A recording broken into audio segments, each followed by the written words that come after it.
So today, randomly on my YouTube, a video came up about a $78 million mountain mansion accommodation. It was on Architectural Digest, and I was looking at this video, and halfway through I kind of realized that my attitude towards it was, oh yeah, okay. And I was just completely accepting, and I felt really casual about it. And then I started thinking, and I realized that I've stayed in places like that before. I've known people who own things like that. And it just kind of boggled my mind that here I am, this girl who grew up in a single parent home on welfare, grew up poor, abused, people trying to tell me I have a disadvantage because of the color of my skin.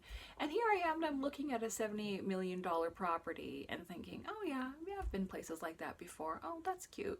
Like, it wasn't something that was out of reach for me. And I thought, that's really magical that I have that way of being in the world. And I have really been thinking about that a lot over the past little while in my life. I definitely had something about me that always has attracted successful people into my life. And as many of you know, I achieved my dream life on my own. And I started online business. I had my YouTube channel, bringing in clients, selling products for me, and earning ad revenue around the clock. And I've also talked about how, when this whole situation that we're going through right now first began back in March, that was probably the worst time of my life. I felt I had lost all hope. I thought that, I had failed, and now my chances had run out. And I've never had thoughts like that in my life. I really think it was probably just the collective consciousness affecting me, because I've never had thoughts like that in my life. And yeah, to me, I thought, well, it's over for me. I've had many chances in this life, and it's been a good run. And then I kind of caught myself and I said, oh, absolutely not. And then I made a decision that the next 4 months would be the best time of my entire life. And I achieved that. And it's still going on, right? Then after that I said, well, this is going to be the best year of my life. I'll remember this year for the rest of my life for good reasons. Can you believe that? 2020, that's what I said. And guess what? It's shaping out to be that way. So I thought, you know what? I know a lot of people could really benefit from maybe just a message of hope and some things to kind of try to do if you are ready to actualize your potential in the world. You are ready to go forth and let the world reflect back to you what it is you desire, what it is you have in your heart. And so that's what this video is about today. If you like more videos like this, please hit the like button below, comment, subscribe, and share my videos, and let's get started. So and by the way, this is a huge topic for me, and it's one that I think about it and I just light up inside, because I have had a magical way about me ever since I was a kid, where just strange things would happen that were good luck, or lucky or successful people were always really magnetized and attracted towards me. And I don't mean like romantically only, friends and colleagues, mentors, stuff like that. That's always kind of been a given in my life, come to think of it. I've managed to break it down to 3 areas that we're going to talk about today. So the first is to believe in a higher power. To believe in something greater than you that has the ability to do anything you desire in your life. And for some people, that could be God. For some people, that could be their religious figure. For others, that could be the force of nature. I know the New Agers like to call it the universe. And for me, I really do think that being raised in the church saved my life as a kid. In general, it saved my life for a number of reasons, and I'll make a video about that. I have a different relationship with God now. I have a personal relationship with God. I would not consider myself a religious person, although I am really interested in religions, and I find that in the Christian faith there is a lot of hidden metaphysical teachings and a lot of ways that even if you don't believe that you're going to go to hell if you don't do it, if you live by the rules that they've laid out for humans, it tends to bode well for your life. Like it really, it's good advice for being alive and being a human. I remember feeling when I was a kid, my father left when I was 2. My mother was a single mom, teenage mom, who had more children after me. We were on welfare. She was very mentally unwell person who had a neglectful childhood herself. And I often went without. And I think the main thing I went without was human connection, understanding, affection. She used to make fun of me because when I was around 10, 11 years old, she used to call me rigor mortis because I didn't know how to hug people. And she thought that was funny. And I think about that now, and that breaks my heart. A kid who doesn't know how to hug, right? Of course, I'm not like that today. I'm the complete opposite of that today. So, yeah, I often felt very just unloved, unwanted. In my low times, I would feel that way. But the teachings of the church told me that, God loved me, God saw me, I was born for a purpose. God counts every hair on your head. And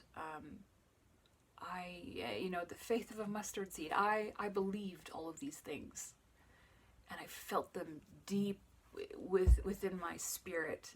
And I started developing a personal relationship with, I don't know if I would say God, because I didn't really understand or have a concept of that. And to be completely honest, I don't think that's something for humans to know, to conceive of, or to understand, right? I think it would be arrogant of me to come here and try to tell you who or what God is. That's a joke for me to think that I can understand, the force that creates life out of atoms and has a pattern and a design for everything on this earth, for me to tell you, oh, this is what that is. Like believing in that, just believing in that. And there's a couple of things about that. One is when I was involved in the New Age teachings, I regret some things. I never was completely pulled in on all of that because it seemed to me, and I was rather accurate, that it was like trust fund people who were spiritually bypassing, people who were looking for, I just felt that it was very disingenuous, some of the beliefs, very materialistic, very stuck in the world, right? You get into New Age and spirituality because you want things in the world, right? And of course we want things in the world. I've always kind of been like that. But the most important thing to me is the person that I become and my experience of this life. So my character development, my experience of this life, and my relationship with the divine. That is more important to me than any other thing. So therefore, the life that I was born into was the perfect life for me. That even if you're not aware of it, and even if you don't believe it, it still might be true. There was, I think it was Thomas Edison a brilliant scientist, and one day a student came to his house and saw he had a horseshoe hung above the fireplace. And he said, "Oh, I can't believe you have a horseshoe above your fireplace. You're a man of science. I didn't think you'd be superstitious. You believe in that? Right? Good luck, a horseshoe?" And he said, "Well, I've heard that you don't have to believe in it for it to work." So I always kind of like that because there are times in my life, for example, where I did not feel loved.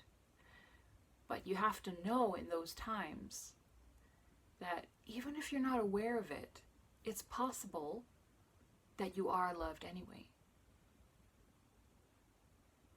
Even if you can't conceive of that and it doesn't make sense to you, even if you are wondering, like, why me? I look in the world and bad things happen all over the world. Like, how could it be possible for me? But you just have to believe it anyway. And that's faith. Faith is believing in the unseen reality.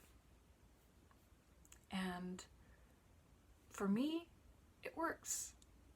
I don't know how it works. I don't know why it works 100%, but it does. And I know that it can work for you too. So let's talk about the second point I have on my little list here that I wrote out. So for the second point, I cheated and I snuck in 3 keys for the second point, which I think are fundamental to the mind of the magician. And that is awareness and noticing. So that's 1. And then will and desire. So for awareness and noticing, if you want miracles, you have to be able to see them when they show up. I'm sure many of you have heard of a joke where there's a man and there's a flood coming. He's on the top of his house. It's flooded completely and he's on the roof. And, these people come by on a raft and they say, "Come on, jump on, get on our raft. We're gonna help you." And he says, "No, God will save me. Keep on going. My God's gonna save me." And so they go. And so then someone comes by in a boat. They've got some supplies. It's, they've got their first aid. They're like, "Hey, oh, there's a guy. Let's go get him. Get on, come on." And he says, "No, I'm not getting on that boat. My God will save me." Well, finally, a helicopter lands on the roof. And he's like, "Kate, get on. Let's go. We're going to take you out of here." "No, my God's going to save me." Well, this guy dies. And he goes to heaven. And he says, "God, why didn't you save me?" And God says, "Well, I sent you the raft. I sent you the boat. I sent you the helicopter." It's a reminder that we need to keep our eyes open for our blessings and for our opportunities, right? That's one thing that I've always kind of done, is I have an eye for potential, for opportunities. Even when I see problems, as an entrepreneur, in my mind, I think, oh, there's an opportunity to create a solution. I used to ask for certain things and they would show up either sooner or later. I used to ask for God to send me roses on my birthday. And sometimes I would get the roses, if someone would give me some roses. But other times it would be that, I walked down the street and I walked by my favorite bookstore, and that particular day they had done a display filled with books about roses. Appreciating beauty, that's part of noticing as well. When you appreciate beauty, you create space inside your awareness for the capacity for more beauty. I think that, we only get to see as much in this reality as we're able to handle. It's kind of like when you play a video game and you reach the end of the interface or the world, and it's like just this flat kind of screen. I think reality for people can kind of be that way, where it's like there's only so much good you can accept. There's only so much that you're willing to believe. I remember I went to a meetup group for writers when I first moved to Calgary.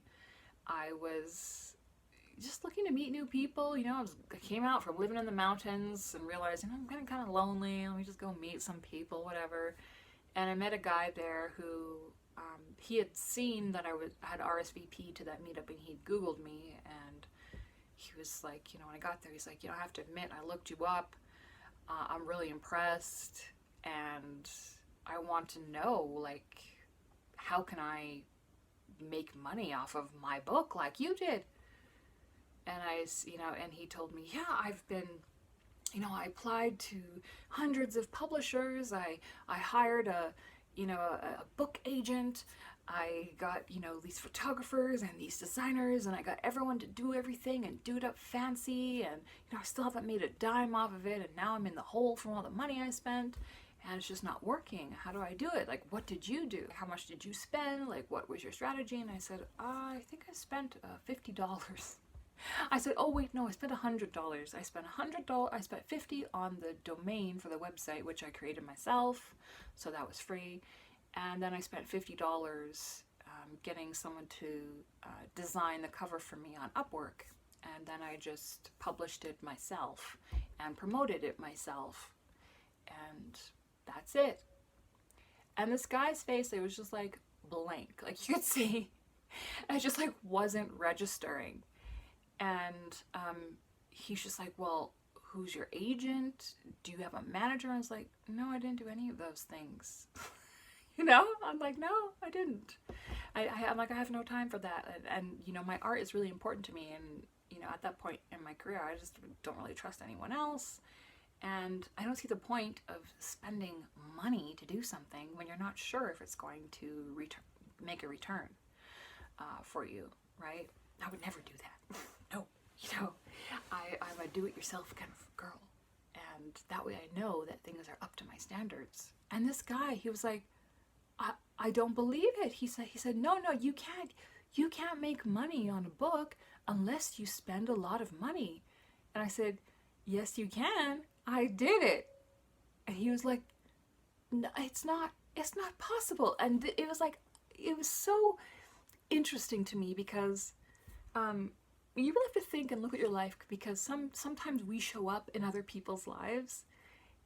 We're the miracle they're looking for. And sometimes they can't see it, right? I've had miracles show up in my life, people who, and I see it, I recognize it right away, and I'm like, oh, this is the person that I asked for, including like my current relationship, which is really funny because I wrote down these specific details that almost contradict each other. I said I want someone who's a farmer, someone who is also an engineer, so someone who has like the earthiness but also the intelligence and like building things and concepts. And I was like, but I also want someone who's really into a spiritual path, who wants to pursue a relationship as a spiritual practice. Someone who is really into personal development, who can be completely honest about who they are and is constantly working to become better, and I said, it'd be great if they were from this place.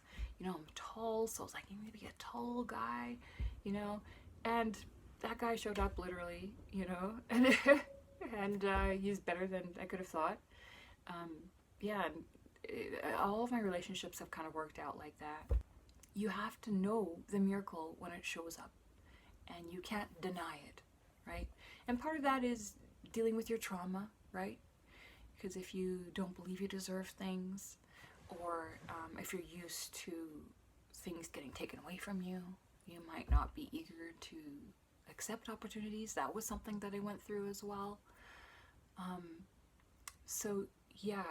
That always kind of stood out to me, that this guy was like, might have been like, God, send me a sign. What should I do?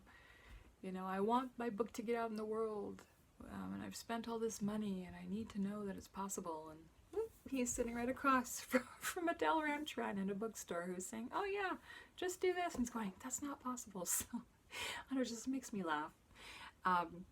So the third thing for you to consider is influence. influence. Okay, so we've got these influencers now, right? But there have been influencers on the human race since time immemorial. Time immemorial. Yes, there have been influencers on humans for a long time. And so basically what I mean by this is think about all of the people, all of the institutions, all of the entertainment, the environment. Think about everything around you and its effect on you. Think about the people, think about the entertainment or the news that you consume, and think about how it's influencing you. What are the messages that they're giving you, trying to achieve within you, right? Because if you're listening to my videos, my influence, I'm trying to achieve in you a sense of hope and possibility. I'm trying to encourage you to work through your traumas, to become a better person, to stay on the path of spiritual awareness and elevation. Now, there could be a number of reasons why I'm doing that. I encourage you to be skeptical of people, right? I could be doing that to sell you something, right? Or I could be doing that just because that's part of my path in life. Or it could be a combination of both. Any influence that's trying to give you a negative, low message about yourself, throw it out. Don't accept it. Do not accept the opinion of man as truth. So what I mean by that is if people look at you and say, oh, you're poor, you're black, you're from a single parent home and you're a girl, so guess what? You're disadvantaged and you're oppressed and you need our help to do anything in life. Otherwise, the world is racist. Cops are going to kill you if you walk down the street, right? This is what people and teachers were trying to tell me when I was in elementary school. And I just looked at them like they were nuts, right? I wasn't having any of it. And it went in one ear and out the other. Although it made me aware that, there are people in this world that do not have my best interests in mind. Or they think they do, but they're doing it because, it makes them feel good. It makes them feel like they're worthwhile. It makes them think, oh, this is what other people said. This is what the virtuous people do, so I'm going to do it too. And I'm going to say this to young people, right? And that's why I'm so concerned about the messages that young people are getting in this day and age.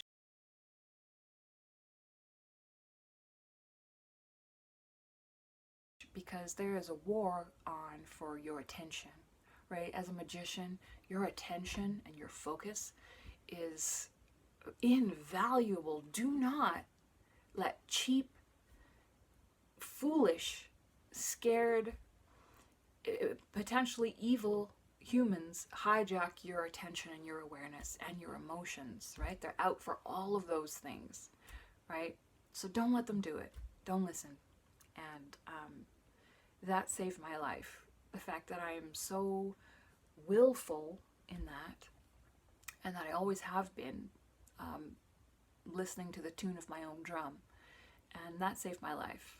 I'm going to talk about that in another video. Don't listen to the opinion of man as truth. Don't look at what you see, hear, smell, taste in front of you as the ultimate truth, because it's not, right? And you can take this from someone who has been dead before. That's me, okay? I've been dead. My heart has stopped. My breathing has stopped.